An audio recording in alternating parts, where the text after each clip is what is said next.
This program is designed to provide general information with regards to the subject matters covered. This information is given with the understanding that neither the hosts, guests, sponsors, or station are engaged in rendering any specific and personal, medical, financial, legal, counseling, professional service, or any advice. You should seek the services of competent professionals before applying or trying any suggested ideas.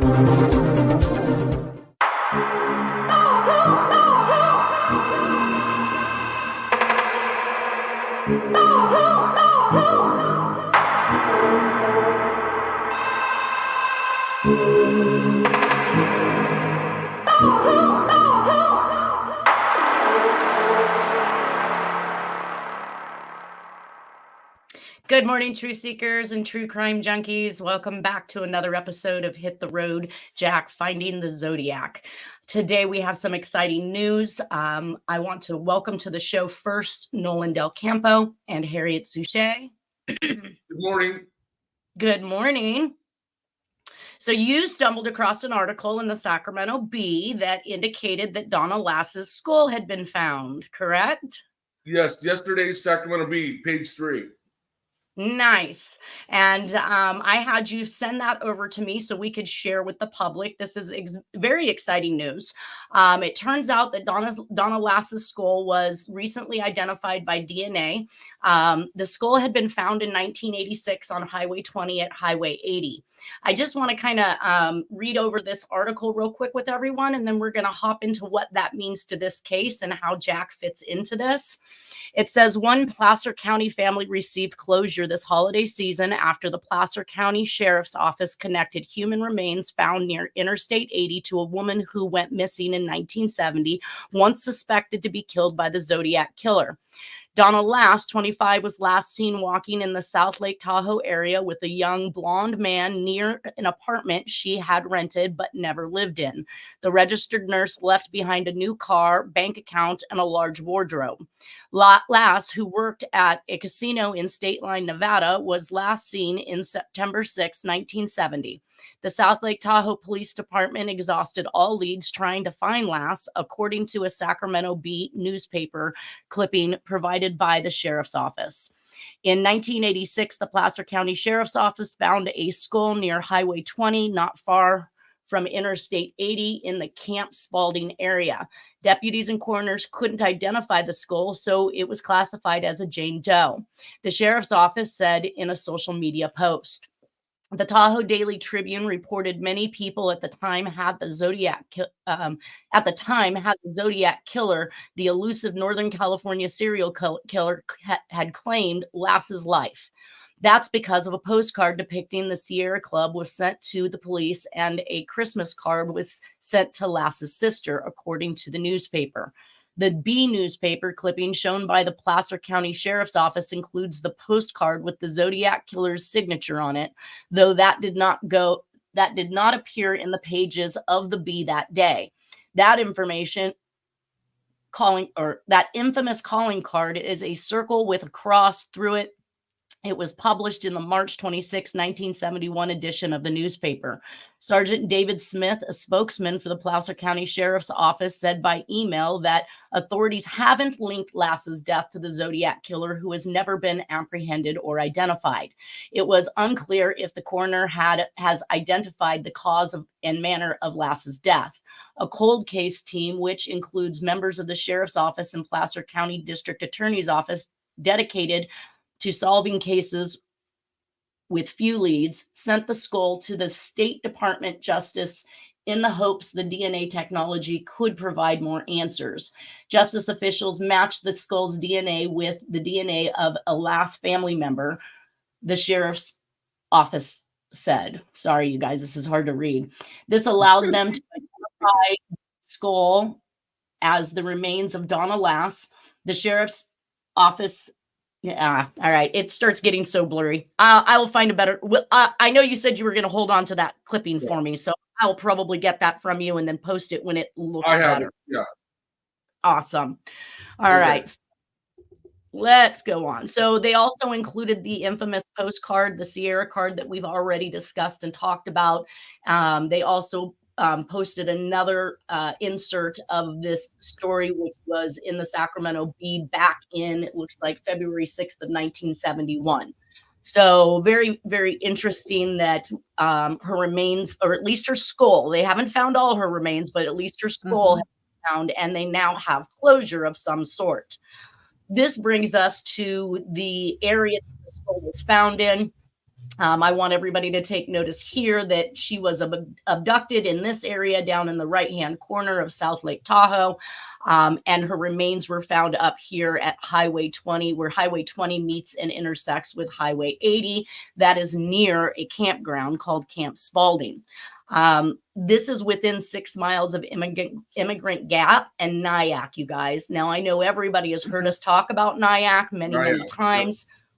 Yes, this is very familiar to Jack, and so it seems once again you can't even swing a bat and not hit Jack with this circumstantial evidence. No, it is also by Harriet had mentioned that Dennis knew that Camp Spalding was one of Jack's favorite camping areas while he was in the Nyack area, correct? Yeah, definitely Nyack. Every time we drove through there, which was often, he would stop whatever he's talking about and say, Jack worked there. Jack worked there at the gas station, the Nyack area. He knew about his camping all in that area. A very familiar territory. And also Nevada City, but still it's in that same area. Exactly. Now, and I know that he was driving a tow truck while he was in that area. So he did that, you said, for Nevada City? No, I think he did it for both the Nevada City shell, but the Nyack shell. Gotcha. So he was definitely in that area. So, in that area, familiar with that area, stalked that area, if you will. Now, I know that you had mentioned you had solves that dictated that the skull or the remains had been moved at some point. Correct? Yeah, that's what I'm seeing, doing hundreds of these by now. And there's one, I'm not sure if you've seen this one or not, but there's one that I got where he's calling again Donna Lass, and I think it's the Scorpion Cipher solves that I did, that which is John Walsh Scorpion Ciphers. Anyways, that he's been calling Donna Lass an old nag, a 25-year-old nag, a horse, associated with Horse's Head, Sam Giancana, the mob, the Appalachian area, that she was supposed to be connected or under a bitting rock in the North OHV here in Lower Lake. There is a bit on the rock, like a horse's bit.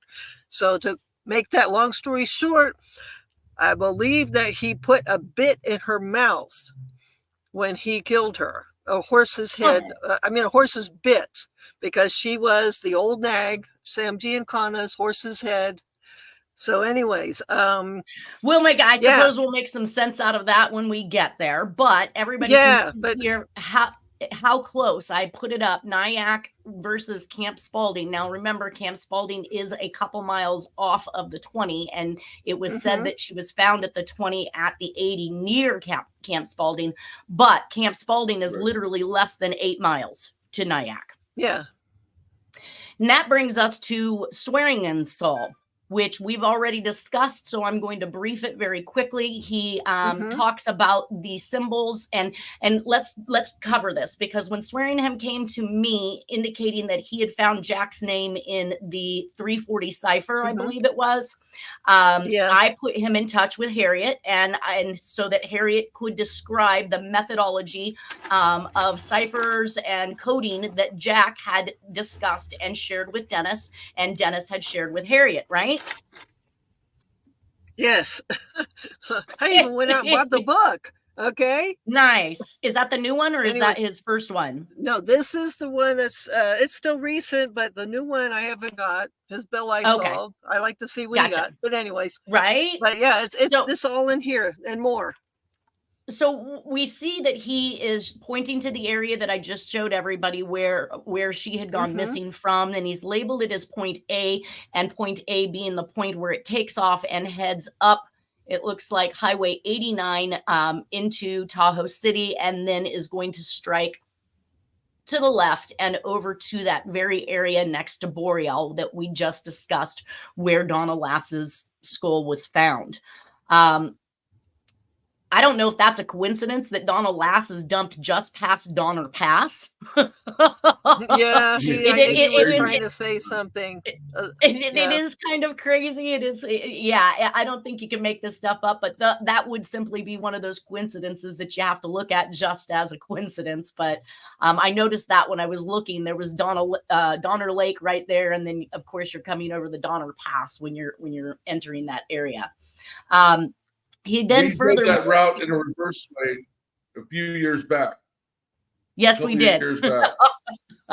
Catawba City past Donner Lake and then down 89 to South Shore. Well, Harriet and I actually went and visited this. So we did the opposite trek. We went up 50 to South Lake Tahoe. We visited the Paradise Hotel. We visited the roundabout in which she thought that is where Jack actually killed Donna Lass. And then we traveled on to check out the area in which Lauren Swearingham had solved. And this was long before the falling out with Swearingham, where he decided he wanted to run off and write a book and have me rip everything down and take everything out, when he knew that we were collectively together, all of us, putting together our heads to solve this stuff. He decided it was more important for him to run off and sell a book. So his integrity speaks volumes, but it still kind of boggles me that this area that not only he solved is solved from the Donna Lass reward poster. So now this is where everything gets huge. I think that some research needs to be done. I might even need to reach out to law enforcement to try and determine what this cipher was and where it came from. Was it something that was established by the family, or was it something the family received? The fact that he was able to use this reward poster to pick up this solve and actually locate her skull in the very same area in which this solve led them to is mind-blowing for me. How is this possible unless they again, so I had two theories here, you guys, and speak up if you will. I thought it either the Zodiac saw this reward poster and was capable of making the solve, and this solve led to that location and he placed her skull there as proof. Or he wrote this cipher and they included it on this reward poster. So I need to obviously figure out which one it is, because it appears as though this poster came from law enforcement or from a family member. So how is it that her skull was found at that precise location that this solve decoded? I have two takes on that. Either Zodiac did the poster, the whole poster, or he superimposed the cipher on an existing poster and put that out. That sounds like Jack. Okay. So you're saying that you think that he might have he was involved. I'm sure, yeah. Because if the soul of that cipher leads to where her skull was found, the family wouldn't have known. You know, nobody would have known, but the killer, right? Or whoever was capable of solving this cipher. It also leads me to believe that there's still a possibility that they are communicating through these types of messages with each other, and that there is another side that is maybe saying, you know, here at this location is where I want the proof that she is dead. And that's where her skull is deposited or moved, as Harriet has indicated that her remains had been moved at some point. So it also confirms Harriet's solve in a way that says, we were on the right track. We've ended up with the right location. Donna Lass's skull was there. It's within spitting distance of Jack's proximity. So I think that we are still on track. And I think that this is lending some credibility to the solves that you and Lauren Swearingham have. Yeah. I think the cipher is code too, because I think when you say Zodiac, we know Jack's included, but there may be more than one person involved. And like you say, they may be communicating with each other through ciphers and other means.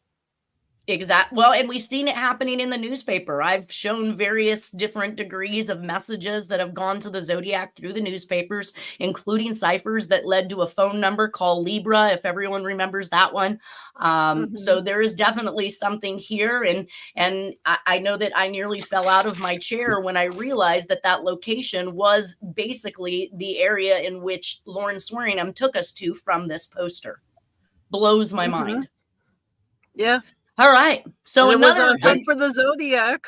It was on Hunt for the Zodiac as he was an amateur, unnamed person. I was like, yeah, he's not an amateur. He had the book out by then. So, anyway, also, it's an affirmation that we're on the right track. Absolutely, 100%. Yeah, it's I couldn't agree more. You know, one more peg. You know, I can't. It's like I said. Every time I look at some piece of evidence in these cases, I can't ever exculpate Jack from it. It never ends up in a place where Jack isn't. Right, and it's always just more in our favor, and there's never on the negative side. Exactly. Either it's neutral or it backs us, and this backs us. This backs us big time. I was elated. I just was absolutely in shock to discover that it was that location. Now, in the Hunt for the Zodiac, they did go to that area and they did run cadaver dogs. The dogs hit on human remains scent, but they were unable to find any remains. So, but that could be because the skull had been there in 1986. I don't know if your solves indicate if he just moved partial remains or if he removed all or moved all of her remains. I think it's both. You know, moved the remains. You know, moved them here, moved them there. So, does it indicate where? It's about the timing. It's just we've been talking about Donald Lass for 2 weeks, and then boom, very next, before the next episode, we have this article and be page 3 prominent. It's crazy. It is crazy. It's beyond coincidence. It's crazy. It's fortuitous. Yeah. Yes. Oh, guess what was on last night in Turner Classic Movies? The Most Dangerous Game, the 1932 movie, Most Dangerous Game, that Zodiac. It was on Turner Classic Movies last night. In the middle of the night, I watched it. I couldn't sleep. It's crazy. Wow. He hunts humans. Yeah. Okay. That's a little ironic. That's a bit much. Yeah.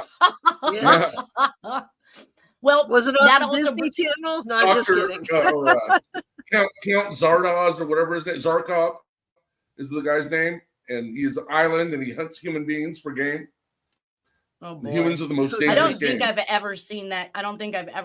And I'm not sure that I do. What a sad state. But he definitely mimicked it. He definitely called it out, and that brings us to our next. My next revelation is that Nolan pointed out that the particular comic strip that we were looking at that was used in the Halloween card was actually a Dick Tracy comic strip, correct? Yes. And so I would during 69, 70. Go ahead. Yeah. No, go ahead. They had a Zodiac gang in the Dick Tracy comic strip that the cops were chasing. Really? Huh. Yes. All of these things, when you put them together, just kind of wrap it up so neatly. I did some research and background on it because I have talked about the Dick Tracy comics and the use of those comics by the Zodiac Killer because he used them previous to them being released to the public, which again shows and supports, like Terry Batcher has said so many times, intensive inside information, things that shouldn't be known, but also make that relation right back to Chicago, Illinois with Jack and with his happenings, the mob, politicians, all of the things that were happening in the lipstick killing case that just continued on through the years as this career killer literally made a career out of this. The Dick Tracy mural in downtown Pawnee, Oklahoma shows Chester Gould birthplace in Oklahoma, which is also another tie back to Jack because Jack was in Oklahoma for quite some time himself. I always see all of these ties to all the organizations listed behind the Dick Tracy publishing and the following of Gould. But I did also note that the Reading Eagle, which was something that the Atlanta, Georgia child murderer had placed an insert that included the Reading Eagle in it. The Reading Eagle also ran the Dick Tracy comics, and we can see connections from the one of the letters where he said, "Where it's too much for you rebels to handle," and I have placed that over the top of a University of Nevada Las Vegas ball cap, which is for the Rebels. That's the actual mascot for this particular team. The Running Rebels. Hat, yes. Right. And this hat appears to be next to a very ominous appearing puddle of what really kind of looks like blood to me. So I found this in Jack's belongings, or I think it was actually produced off of rolls of film in Jack's belongings. So nobody has any clue as to why this picture was in his or on his film at all, period. That brings us right back to the Douglas County Sheriff. So we were still talking about the near the roundabout, the Paradise Motel, where Harriet and I had gone to visit. I don't know if I wanted to back that up because we were at the time last week still talking about Paradise. There's also a relation to Paradise, Nevada, which is actually the Las Vegas Strip. We know that that's owned by the mob as well. And then the Paradise Hotel and Casino that was owned by Bill and Sam Boyd that was started January 1st of 1975. So we see a lot of relation to the Paradise, to the Donna Lass. So everything is kind of wrapping itself nice and neatly right around what we know to be Zodiac behavior. I took a look at some of the stuff in regards to the Paradise Hotel. Of course, who the owners were. You can see the total assets and the operating income and all the things that are going along with that. I don't need to necessarily read all of this, but I thought it was interesting that it says in 1984, after leveling a $3 million fine against the Stardust for skimming, the Nevada Gaming Commission asked the Boyds to run the property's gaming operations. When the Stardust was taken over by the reputable Boyd family, they were surprised by its huge profits. Now that every penny of income was being recorded. Ex-FBI agent William F. Romer Jr., longtime senior agent of the FBI's organized crime squad in Chicago and expert in Las Vegas doings, said the amount of skim had been so heavy that the profit and loss statement did not represent a true picture of the gold mine that the Stardust was. After several years of successful operations, Boyd Gaming officially acquired the Stardust and Fremont in 1985. So, and then of course we have the 1986 dropping of Donna Lass's, or finding of Donna Lass's skull. So the time frames just kind of also wrap themselves around some things. And I don't know if that whole calling out Paradise is because it was the hotel he was in or the people who were running the Paradise Casino. I have no idea. But he's bringing up, I just wanted to interject real quick. Those skimming operations have a lot to do with the Balestri family. And Mr. Big and Jack, I understand through decoding that it was kind of a lot of friction, but they were actually on Jack's people's side. So lot that happened, and they did pay their debt back to society for those skimming operations. And did they? A lot of actually a lot of respect for the Balestri family, by the way. Anyways, so I'm not sure that I ever heard anybody. I'm not sure I've ever heard anybody. Well, the Balestri family is much revered in that region. They said they have some dark sides to them, but a lot of people said, you know what, we still respect them. So anyways, that's the skimming operation that they're referring to. So, okay. Well, that brings us to what may or may not be an actual portion of the Halloween card. And I say this because I have nothing that supports or shows that. Okay, I know. I'm going to let you talk about it. I myself don't have any proof of it, but I'm bringing it up so that you are capable of talking about it. At one point in time, Tom Voigt and crew attempted to give me this by case statement with I perceive it to be the J tar, because if you study the handwriting like I have, you know that he makes his J's that look like these little squiggly S's almost on their sides, like this one that we see down here. And to me, it says J tar, which would be Jack Terrence, but it also has been perceived to say Starr, because we see in Robert Graysmith's book that he has named his suspect Starr. So, of course, a spinoff or a playoff of that. So I don't know what came first. the book and the naming of Starr, or this actual insert that Harriet believes is actually true and correct and part of the Halloween card. So we know that it says peekaboo. Now, where is that? Let's see.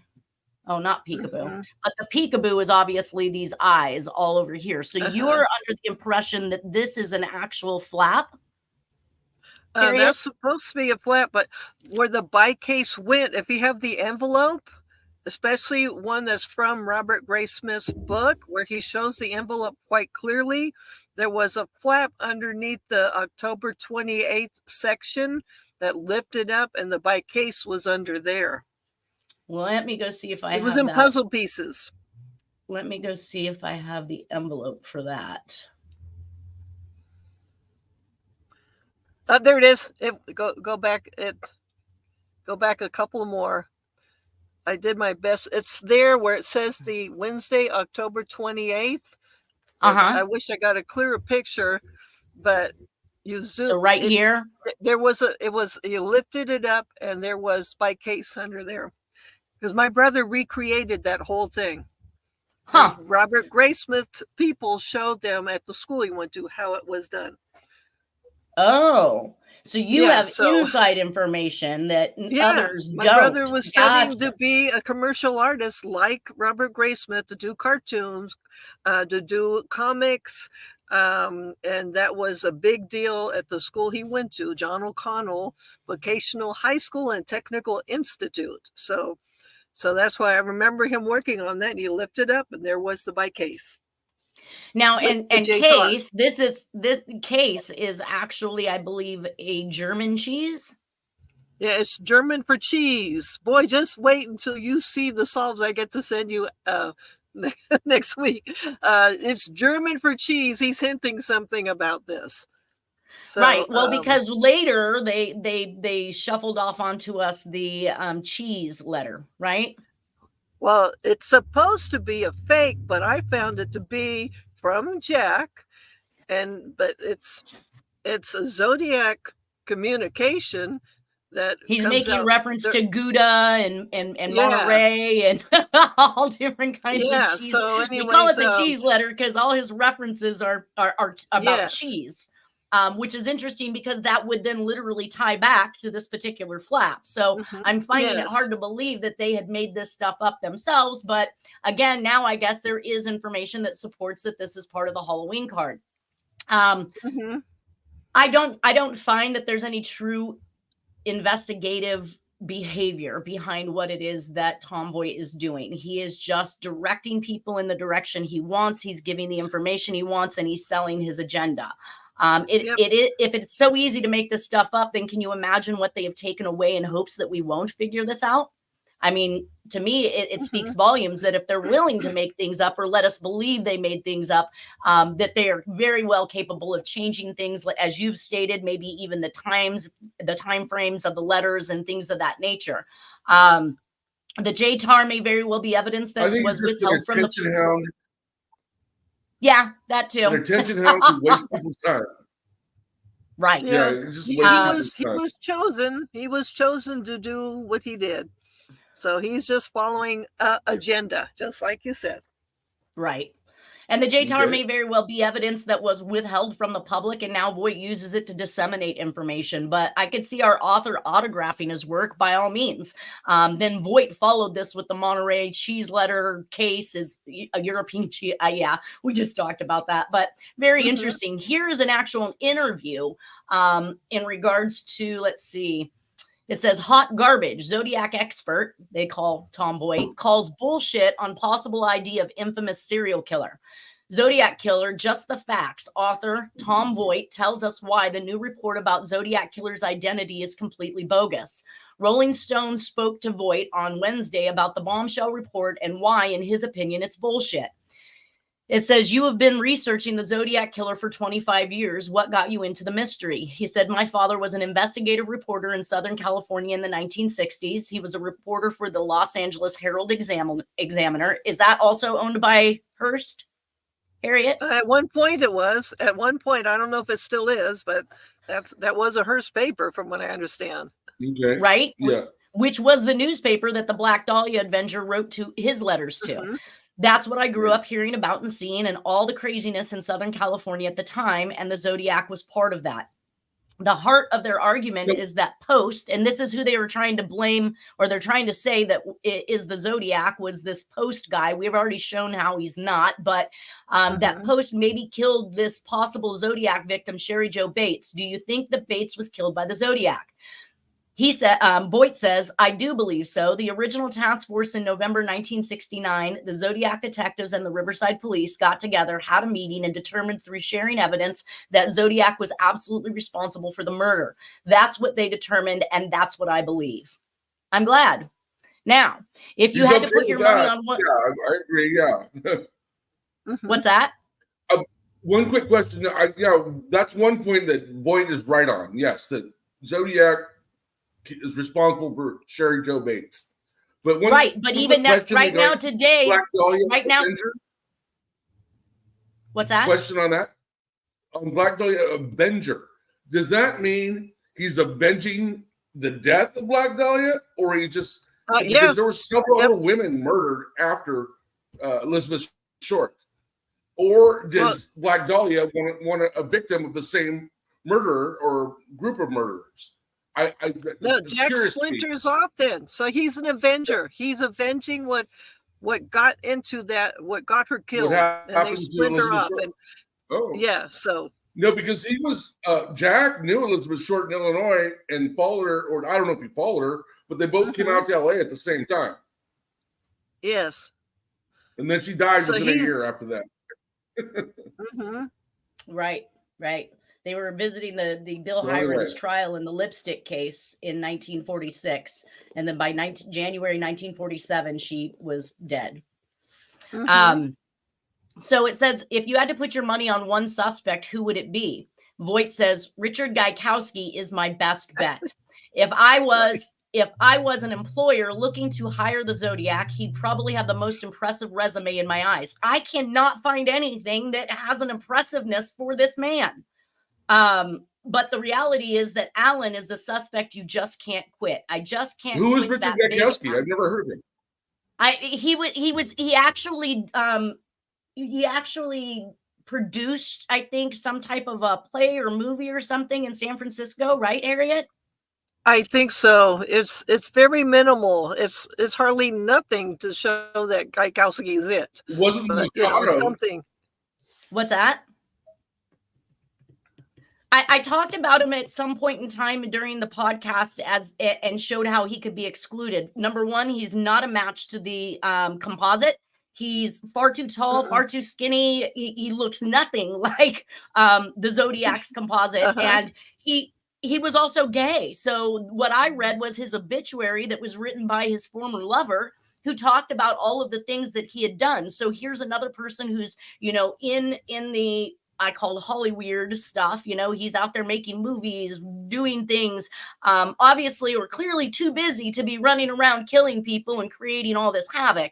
But he names that and then says Arthur Lee Allen again. Well, gosh, Arthur Lee Allen has been cleared so many times for him to even make before the book came out. Exactly. It is just... It is the biggest joke that I can even imagine. But he says, but the reality is that Alan is the suspect. You just can't quit. I just can't quit that Big Al, especially now I'm going over all these old emails and tips and leads going back 25 years. And some of the stuff that was said to me about, there's so many duplicate words in here. It's a bad article about how it is just mind-boggling.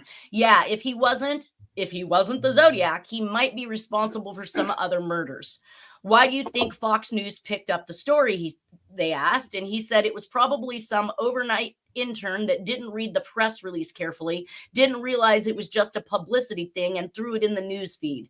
And then other people thought, well, this must be legit. It's on Fox News. And so they started recycling. And it's so funny because there's not even one person who has had any trouble seeing through this for what it is. Comical, extremely comical, this man. Yes. Right. Yeah, he's the voice of reason here. And then that brings us to his little hate camp. And I wanted to go over the emails or this attempt to, or ruse to mess with Dennis and I and Harriet with this by KASE thing and by, and the cheese letter. So here is the link, which I need to go back and see if this link actually still takes me to it. But it says you missed this one. It doesn't? As far as I know, lots of things have been, anything that was connected to Dennis Kaufman in any way, shape, or form has been erased off the internet. So it's a good thing we saved this stuff. Right. Well, and that's what Moonlight was telling me. She was saying it's very, very disconcerting that, or concerning that all of this stuff has been removed. You know, Aphrodite Jones' segment is no longer available on the internet for people to view. His webpage has been taken down. Like, so many things have occurred to erase him basically from the history. At the same time, they started trying to bifurcate these cases by saying or claiming that Sherry Jo Bates wasn't killed by the Zodiac killer. We know very well different, but it's a new generation. And if they can promote this information, then people are surely never going to put these pieces together. And that's why I'm glad I'm still here to share what everybody has collectively done in this case, between you, Dennis, myself, Nolan's knowledge, all of this stuff. It's great that we're here. So Sad Badge hit me up on June 7th of 2009 and said, we have reason to believe 50 years later. What's that? What was that, Nolan? It's amazing that 40, 50 years later that they're still suppressing stuff. You know, I think it's because there's people out there that are still trying to suppress information. It's like I think it's because I think that there are people still very much alive that could be connected to this. And this is why it's not going to be solved until there's a shift change, until people are dead and people cannot be harmed by this information anymore. I think, and we see that in pretty much just about every operation that the CIA or government does. It isn't until 20, 30 years later, we learn the effects of something they've done to us because we're finally granted the information. Yes. That's what I like what Jack has done. He's left They don't give it up willingly. Well, Jack embedded all this information in code. He left it to be as hiding in plain sight the whole time. That's what I keep finding with each one I'm doing. But if you erase Jack from the scenario like they've done, it's going to be very complicated to put that stuff together, right? I mean, if you get rid of... Thank God for us. Yeah, right. I just keep decoding and unraveling and revealing and things that were hiding in plain sight on envelopes. People didn't understand. We finally got to see those solves come into play, make sense, and show that there is a reality behind those solves, and that I'm most excited for. Sad Badge said to me, we have reason to believe Perez and company were paid to create a firestorm to both distract from and discredit Mr. Kaufman. Voigt is being held at the Federal Detention Center in Sheridan, Oregon, in Ballston Road. I believe you can call them and confirm. I thought you'd like to break the announcement and get credit, but I suppose it can wait until the news picks it up. I said, tell me you're not kidding, because I have info that SFPD was planning to back that wacko Deborah Perez, and the FBI is watching for it. He says, you may announce that Mr. Voigt is being held as we speak. This week will feature huge news, maybe the story of a century. Oprah, here you come.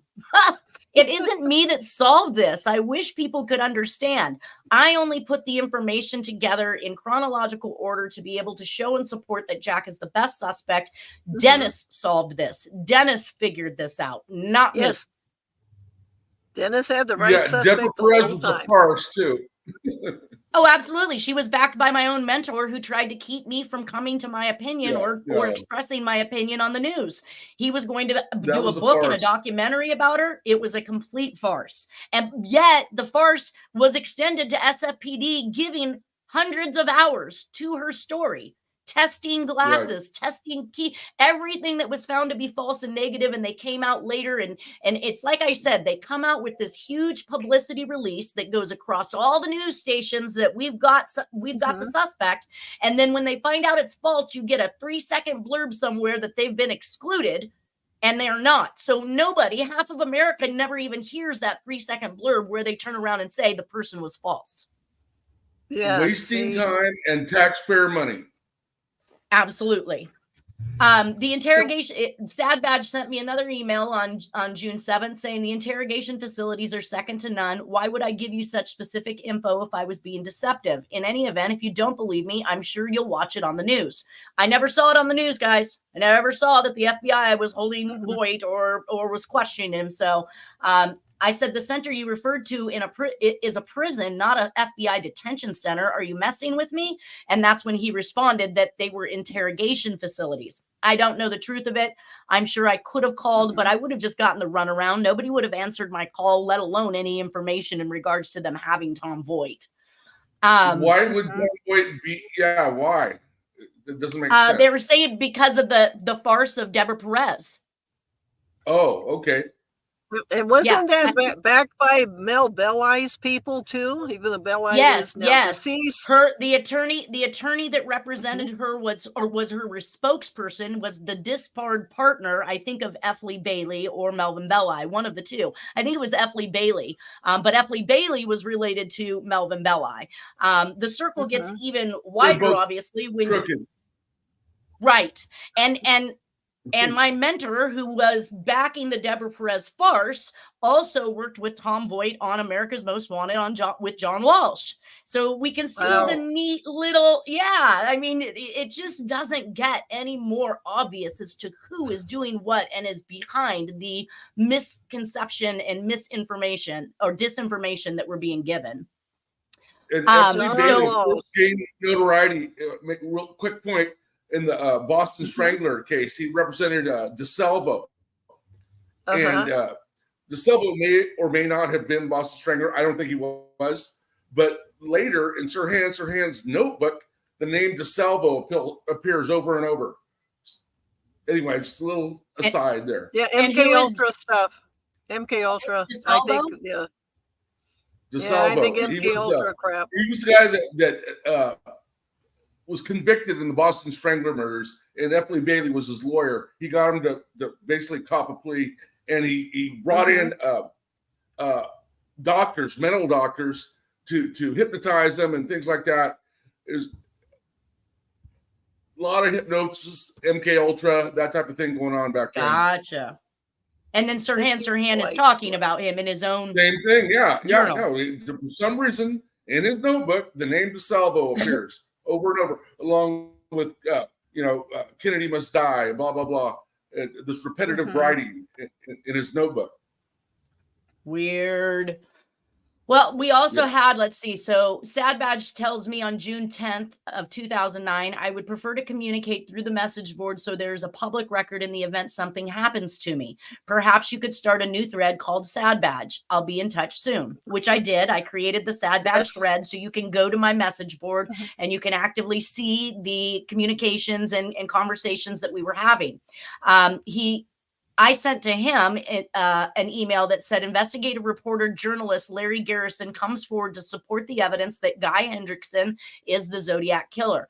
Los Angeles, and Guy Hendrickson, by the way, is the adoptive father of Deborah Perez and not the author of the Zodiac letters. I have completed a handwriting examination for his biological daughter, and he has been excluded as a possible author. Albeit, Bart Baggett said that Deborah Perez showed a genetic predisposition to write like the Zodiac is a complete farce as well, because she is not even biologically related to the man. But so this press release comes through and says, Los Angeles, June 9, PRN Newswire.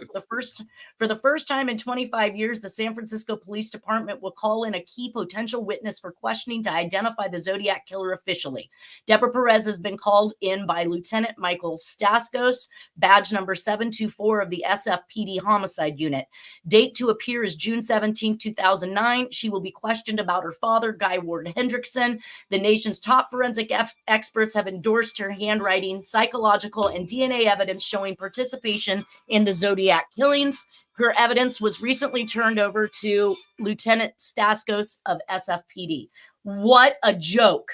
That hit the newswire. Mhm. That was on PRN. Now, didn't you also say It was that all over the news, mass it was media.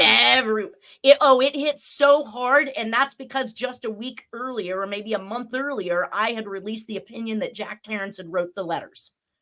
What a farce. Forensic experts have endorsed her handwriting, psychological, and DNA evidence showing participation in the Zodiac killings. Where did this evidence go to? Who were they misleading? And why is this bullshit? Such bullshit. Yes. And why is the SFPD so lame? That's crazy. Dennis said that at one point in time he was told by one of the SFPD officers that all of his evidence that he took there was round filed. Yeah. Well, also the FBI and the CIA have infiltrated almost every major police force in the country. LA police, for sure. Fire department, newspapers, everything. Yeah, no, media, all of it, dude. It's crazy. They have to be if they're also, going to. The Secret Service. The CIA infiltrated the Secret Service prior to the Kennedy assassination. Oh boy. Yeah, there's something that's not being addressed at this point, the way the media was going, but there was a woman who was at the same time coming up with her documentation that she was a Kennedy baby, that her but a real one that was related to Marilyn Monroe, Norma Jean, her biological name. Baker. And her name is Gladys Baker Morris. She had also came up with something after fighting for years at the same time period. The reason why I discovered this was I'm seeing Jack doing decoded missives years later, the name of Gladys Baker, a baby that's supposed to be a Kennedy baby, but not John F. Kennedy. It's showing up in decoded missives, the name of Gladys Baker. I seen a picture of that woman, and she looks a lot like Marilyn Monroe. Yeah, because she was raised as a biological, like a second cousin, but looking like her. And then she finds out that on the deathbed, the mother's deathbed, who she thought was her mother, adoptive mother. Anyway, she says, "Well, you're actually a Monroe and a Kennedy baby, and best of luck trying to get the paperwork to prove this." And that was happening at the same time period. I didn't know about this until I'm decoding. Well, Deborah Perez also had been on the internet claiming to be the love child of JFK. So it's ironic that we find her involved with disseminating information in two of the hottest cases around, the Zodiac killer and the love child of JFK and Marilyn Monroe. This is just insane. Not to be believed whatsoever. Misinformation. Not so they were doing their best to bury us with bullshit media stuff. This is the continuation of that article. It says Deborah Perez was 7 years old at the time she became his innocent sidekick. Deborah became aware of her father's involvement in the Zodiac murders years later after viewing a segment of America's Most Wanted composite. And here we got America's Most Wanted included, you guys. I know. I used to respect John Edward Walsh Jr., diplomat, hotel, cocaine guy. That's what I keep seeing in the missives that I got. It's in the books that you got now. There was reasons why he went after him, but for some reason we're down to 1 minute. Got picked.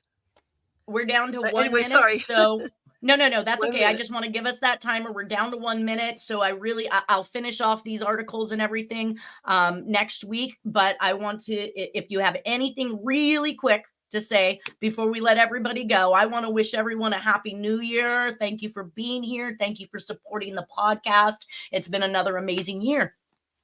Yes, very much. And happy new year, everybody. Yes. I think it's going to be a great January. Just wait until you see what I'm sending you in the net this weekend, okay? I'm actually going to be filming a documentary the weekend of the 5th, which is why I want to do that pre-record. So we're going to stay online, you guys. Don't hop off so that we can talk with Juan after this. Everybody have a wonderful weekend, a wonderful Happy New Year, and we will see you next Friday. And don't